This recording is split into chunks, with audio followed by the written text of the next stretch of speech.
la force tranquille. Vous avez un regard particulier en regardant ce documentaire que vous a proposé la régie? Oui, je ne peux pas commencer sans toutefois compatir avec ceux-là qui ont eu la mauvaise chance aujourd'hui d'être tombés et qui d'autres sont encore dans des hôpitaux. Et nous pensons que ces vieilles méthodes ne sont plus acceptables en République démocratique du Congo. Et aujourd'hui, vous avez vu avec le reportage, voilà quelqu'un, et c'est vrai que nous sommes un État jeune, où on peut encore croiser dans la rue quelqu'un sorti tout droit d'un livre d'histoire. Et lorsque nous interrogeons l'histoire, nous voyons que certaines personnalités que nous pouvons respecter en République démocratique du Congo ont passé tout leur temps à tuer ou à applaudir lorsque les Congolais meurent. Et les reportages de tout à l'heure, nous voyons que déjà vers les années 60, le président Tshisekedi a applaudi lorsqu'on a pendu des Congolais. Il l'a justifié, il l'a approuvé et il n'a jamais eu de remords. Et voilà quelqu'un qui a instauré la dictature, la plus grande dictature en République démocratique du Congo, veut apparaître aujourd'hui comme un donneur de leçons et il continue à faire tuer des Congolais. Et moi j'ai l'impression, et je crois que sauf imprévu, puisque je n'ai jamais entendu le président Tshisekedi prononcer le nom de Dieu dans tout ce qu'il fait, et je suis sûr et certain que ce sont des maisons mystiques que certains ont eu l'habitude depuis la Deuxième République de fréquenter, qui chaque fois demandent des sangs des Congolais, que ces sangs puissent couler peut-être pour prolonger leur vie. Parce qu'on ne peut pas concevoir, ni comprendre qu'un homme politique qui aime les Congolais, qui veut diriger les Congolais, doit les envoyer à la mort. Il doit chaque fois chercher à ce qu'il y ait du sang qui ont coulé. Aujourd'hui, les miens sont tombés, les miens sont blessés. Et je pense que je demande aux jeunes, aux militants de l'UDPS, de faire très attention, puisqu'en face d'eux, c'est aussi des Congolais. Mais parce que, Francis Kalombo, vous encadrez aussi les jeunes au sein de votre parti politique. Comment est-ce que vous le faites? Parce qu'il faudra le dire, nous constatons qu'il y a une intolérance politique. Oui, certes, de la part de l'UDPS, il faut le reconnaître que l'UDPS... De part et d'autre? Bon, pas du tout de notre part. Il faut appeler quelqu'un son nom. L'UDPS a ce qu'ils appellent des combattants, qui se baladent avec des cocktails Molotov, des machettes, des gens prêts à tuer, et ils ont mis ça en exécution aujourd'hui. Nous comptons des morts. Ils sont aujourd'hui armés.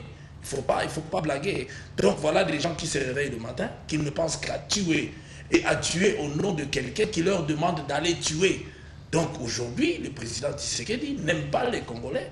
Ils aiment le Congolais. D'ailleurs, dans leur slogan, on dit le peuple d'abord, donc Tshisekedi d'abord. C'est d'abord lui qui doit se servir. Et nous l'avons constaté en 2006.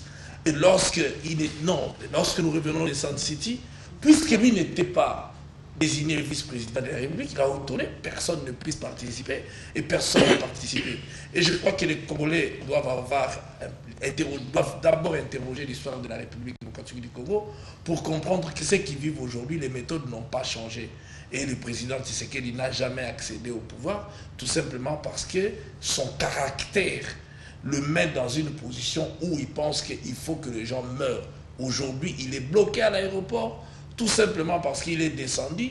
Il a empêché tout le monde de tenir leur meeting aujourd'hui, en saccageant tout. Et je salue ici le gouverneur de la ville d'avoir pris une bonne décision d'ailleurs, que tout le monde applaudit aujourd'hui, d'interdire toutes ces manifestations. Sinon, l'UDPS avait prévu qu'il y ait des milliers de morts aujourd'hui en République démocratique du Congo. Parce que le président Tshisekedi avait annoncé son retour le mercredi. Attendez un instant, honorable Francis Kalombo, pour donner une information à nos chers téléspectateurs, qu'aujourd'hui, le retour du Bas-Congo, qui a constitué la dernière étape, et pour le candidat Tshisekedi, et pour le candidat Joseph Kabila, le président Joseph Kabila a atterri à l'aéroport de Ndolo quelques 2 heures avant M. Tshisekedi. Et M. Tshisekedi est arrivé à l'aéroport de Ndolo où il a atterri en provenance du Bas-Congo. Et de l'aéroport de Ndolo, le gouverneur Kimbuta ayant déjà supprimé tous les meetings prévus aujourd'hui, il devait donc se rendre chez lui à la maison. De Ndolo, il a pris la destination de chez lui à la maison. Mais au lieu de s'arrêter à la maison, M. Tshisekedi a préféré aller jusqu'à l'aéroport de Njili. Motif, à partir de Njili, communier avec sa base et faire une remontée vers le centre-ville, amener toute la foule avec lui, entrer de force au stade de Martyrs et y tenir un meeting. Et arrivé à l'aéroport de Djili, cela lui a été signifié que ce n'était pas possible de braver l'autorité de l'État. Et M. Tshisekedi a refusé de rentrer chez lui à la maison. Il est resté dans son véhicule pendant plus de 2 heures et fatigué, il a décidé de descendre du véhicule et d'aller rester au salon d'honneur de l'aéroport international de Djili. Et les autorités ont pris des mesures pour qu'il rentre calmement à la maison, sinon il est alors sous haute sécurité à l'aéroport de Djili, qu'il devrait d'ailleurs quitter. Au moment où je vous parle, dans quelques heures, on termine la campagne électorale, mais les prérogatives d'État continuent parce que le gouverneur de Kinshasa, André Kimbuta, vient de faire une déclaration et nos caméramans sont en route vers le studio de Digital Congo. Nous vous ferons parvenir cette déclaration du gouverneur André Kimbuta. Et une décision aussi a été rappelée par la Commission électorale nationale indépendante, la CENI, ainsi que le Conseil supérieur de l'audiovisuel et CESAC, qui rappelle à tout le monde qu'à partir de minuit, la vie redevient normale sur toute l'étendue de la République démocratique du Congo. Donc, je crois que nos invités peuvent faire un tour avec des commentaires sur cette dernière actualité avec M. Tshisekedi. C'est l'honorable Kalombo qui avait la parole. Oui, non, mais moi je comprends, peut-être que vous n'avez pas l'information, mais moi j'ai quelqu'un du proche entourage qui m'a informé que le président Tshisekedi, dans des maisons mystiques dont ils ont l'habitude de fréquenter, lui ont dit qu'aujourd'hui, vouloir ou pas, il doit partir de l'aéroport de Djili pour descendre et cela va lui permettre d'avoir le pouvoir. Sinon, il ne pourra pas. Voilà.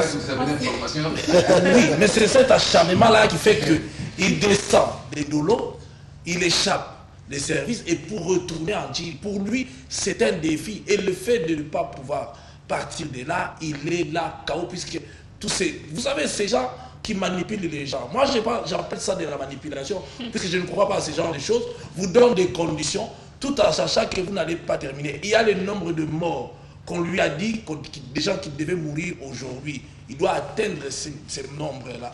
Alors, aussi longtemps qu'il ne va pas atteindre... Le plan dit déjà 300 blessés assez sérieux. Oui, mais... Et il y aurait une dizaine de morts. Sans monter les casques des voitures oui, sans monter les casques de voitures. Il y a un nombre qu'on lui a donné et il doit atteindre ces chiffres-là.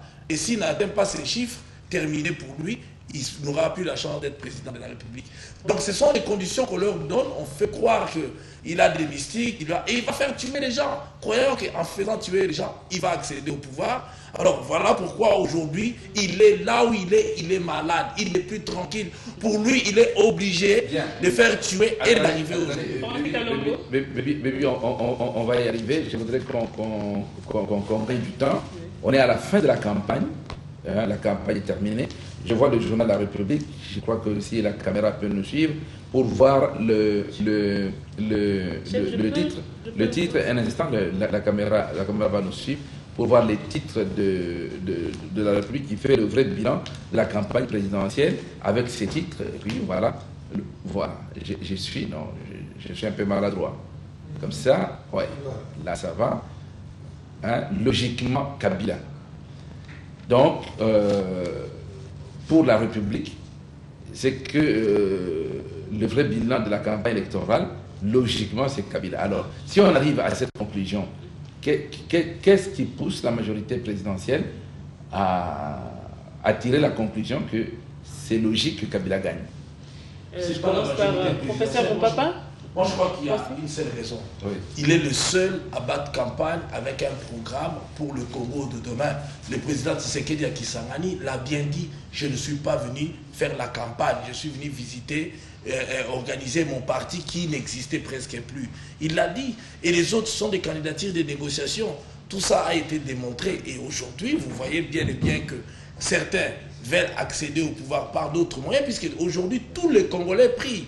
Lorsque vous voyez qu'il y a un Congolais qui ne cite jamais le nom de Dieu, dans ces meetings, dans ces discours, à ce moment-là, posez-vous la question, il obéit à qui, à quelles règles, et vous comprenez. On va revenir parce que dans cette campagne, il y a eu quand même des bouts de phrases qui ont plu, j'imagine, à quelques personnes, mais qui ont quand même un peu désarçonner le public Alors, M. Tshisekedi a fait aujourd'hui une interview sur Radio France Internationale, RFI.